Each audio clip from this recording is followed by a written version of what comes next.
Frankies, my name is Jordan. In case this is your first time on my channel, I am so excited that you are here today with me because today I'm going to be discussing Frankie by Shivaun Plozza. Frankie Vega is trouble. Just ask the guy whose nose she broke with the complete works of William Shakespeare, or the cop investigating the burglary she witnessed, or her cheating ex-boyfriend, or better yet, her Aunt Vinny, who's dead tired of giving Frankie second chances. When a 14-year-old kid shows up claiming to be Frankie's half-brother, he opens the door to a past she doesn't want to remember. But as soon as Frankie starts to let him in, he's gone missing. And no one is willing to help her find him again, except for Nate. Nate, a neighborhood boy with stupidly blue eyes, a criminal record, and plenty of secrets of his own. Frankie's search for the truth about her past could change her life or cost her everything. Can a lost girl find a boy who may be even more lost than she is? This book, I mean, the cover is beautiful. It does have some tiny things that need to be worked out, but there were definitely some scenes that I really just loved and some characters that I just loved and adored. I highly recommend that you go read it and then come back and watch this video because I'm about to jump into some spoilers. Okay, so the first thing that I want to talk about is the relationship that Frankie and Nate have. Obviously, they don't have a relationship in the beginning. They're just kind of feuding back and forth, and it's just, it's a cliche thing of, oh my gosh, I hate you, to, oh my gosh, I love you, and it's annoying. It wasn't needed in this book. Some books make it work. This book just didn't make it work, and it shouldn't have happened.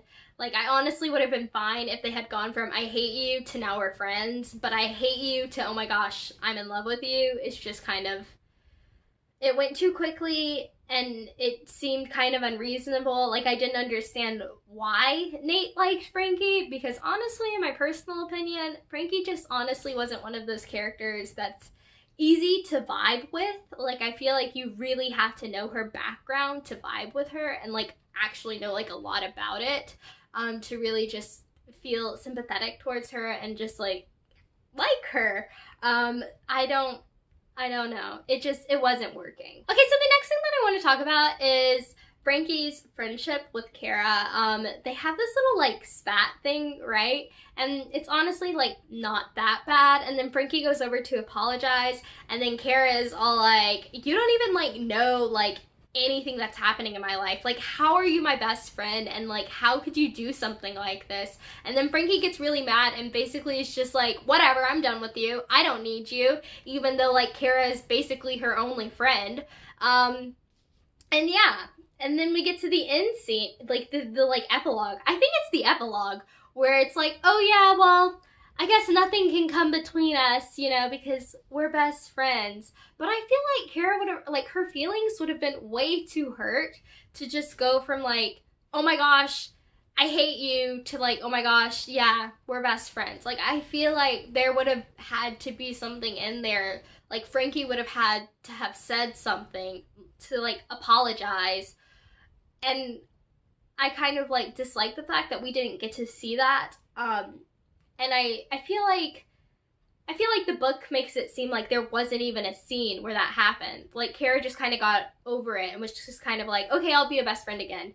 When it's no, Frankie needs to apologize because what she did to you was rude and it was hurtful, and you have every right to ignore her and to not talk to her anymore because she was such a brat to you, and I didn't like that. Didn't like that at all. Also, I didn't like the fact that Xavier died so close to the ending. I really just didn't have enough time to grieve, and I wish that it was a little bit longer so that I could grieve with the rest of the characters, and just, it was so sad. I loved him so much, and I'm just disappointed that we didn't get to see as many scenes with him. Also, I want to talk about Vinny because I feel Vinny was one of the best characters. She was she's such a strong woman and just an amazing role model, and she's just great and loving, and I loved her. I loved her character. She's great. Stole the show. Did we ever get to figure out who Vinny was seeing? I can't remember if that was something that was revealed. I don't think it was, but I wish it was because I loved Vinny, and I wish she got a bigger spotlight in this book because she was so good. Speaking of Vinny, I really love that moment when Frankie goes to visit her mom, and she basically like realizes, oh my gosh, Aunt Vinny is amazing, and I don't need you. And then she like walks out like, psh, I don't need you. And then her mom is all like, oh wait, where are you going? And it's great. It was sad, but it was good, and it was just, that was one of the best moments in this book. That was the moment when I was just like, yes, Frankie, you go, girl. And it was also the moment that I was like, oh my gosh, I love Vinny so much. It was such a good scene. That's pretty much all I want to talk about with this book. If you like this video, please give it a thumbs up and share it with your friends. And if you'd like to see more videos like this, then you should totally click that red subscribe button down below.